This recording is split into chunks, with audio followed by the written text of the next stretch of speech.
From the beginning, the sound of engines was Alexia's lullaby. She was a child strapped into the back seat of her father's car, restless and loud, kicking her feet against the seat until his patience snapped. "Sit still," he barked, turning his head for just a moment. That moment was all it took.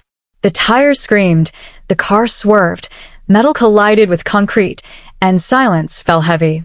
When Alexia awoke, her head throbbed with pain so sharp it blinded her. Surgeons hovered over her, machines beeped, and a drill whirred. A titanium plate was fixed into her skull, her fragile head fused with metal. She survived, but she was never the same. Her father's touch grew cold, distant, as though the accident had hardened not just her skull, but the love that once existed between them. Yet Alexia felt no emptiness. Instead, she felt a strange connection to the machine that had almost killed her. Years passed, and Alexia grew into a young woman with platinum blonde hair, a dancer in underground car shows where women twisted their bodies across hoods of muscle cars. Men shouted, whistled, waved money, but Alexia never danced for them. Her movements were hypnotic, mechanical, erotic but detached, as if she wasn't performing for humans at all, but for the vehicles themselves. When the engines roared, her body arched in ecstasy. She whispered to them, pressed her cheek against their steel frames, kissed their mirrors. To her, cars weren't machines. They were alive. But desire twisted into horror. After one such performance, Alexia lingered in the garage.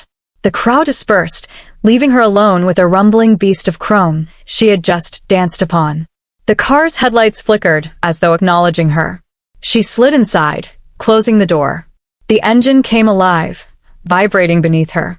Her breathing quickened, her body pressed against the leather, and as the car shuddered and roared, so did she. The walls echoed with the unnatural rhythm of woman and machine entwined. That night marked the beginning of her transformation.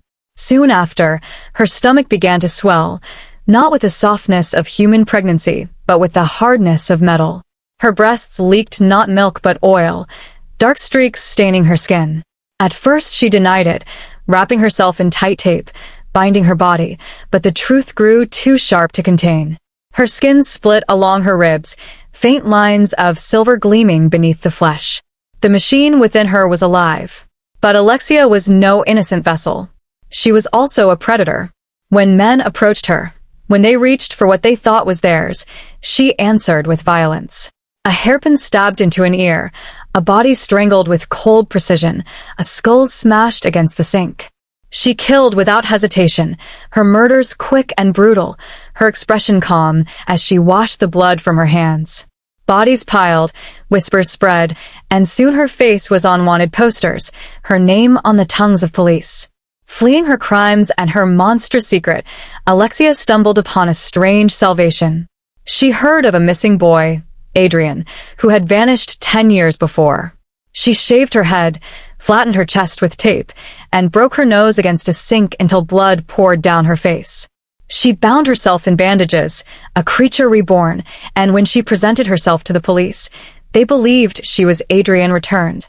She was delivered into the arms of Vincent, Adrian's father, a fire captain whose body sagged with age, but whose eyes burned with desperate hope. Vincent did not question the oddity of the boy's silence, his stiff movements, his fragile form. To him, Adrian was home again, his son restored. And for Alexia, Vincent's blind love was the only shield she had left. She lived in the firehouse, training with men who smelled of smoke and gasoline. They carried her into burning buildings, tested her with flames, and though she stumbled, Vincent never let her fall. He injected steroids into his aging body, veins bulging, refusing to grow weak, refusing to admit the truth. He clung to her as his redemption. At night, though, Alexia's body betrayed her. Her belly throbbed, splitting further, metallic ridges forming beneath her flesh. She locked herself in the shower, oil dripping from her thighs, her screams muffled by running water. She bound herself tighter, her chest bruised, her ribs crushed under the pressure, but the child within demanded release. Vincent knew. On some level, he must have known. He saw the way her skin gleamed, the way her body warped. But his grief was greater than truth. He embraced her, called her his son, whispered, "I'll protect you." Even as she shook in his arms, trembling with the weight of the impossible. The firehouse became a cocoon of lies, and outside, the world closed in. The police grew suspicious. Colleagues whispered. Vincent's body faltered under steroids, his muscles trembling, his skin bruising. And Alexia's secret pushed harder, tearing her apart. Then came the storm. Rain hammered the firehouse windows. Lightning split the sky. Alexia collapsed, her body convulsing in Vincent's arms. Oil poured from her mouth, her belly ruptured with a metallic scream. She writhed on the floor, her titanium skull gleaming, her hands clawing at the tiles. With a final cry, the creature tore free. It was not human. The newborn was slick with oil and blood, its spine laced with metal, its cries the screech of bending steel. Its eyes glowed faintly, reflecting the lightning above. It writhed, trembling, a fusion of flesh and machine. Alexia's body lay broken, her breath shallow, her eyes fading. She reached out one trembling hand, touching her child's metallic cheek.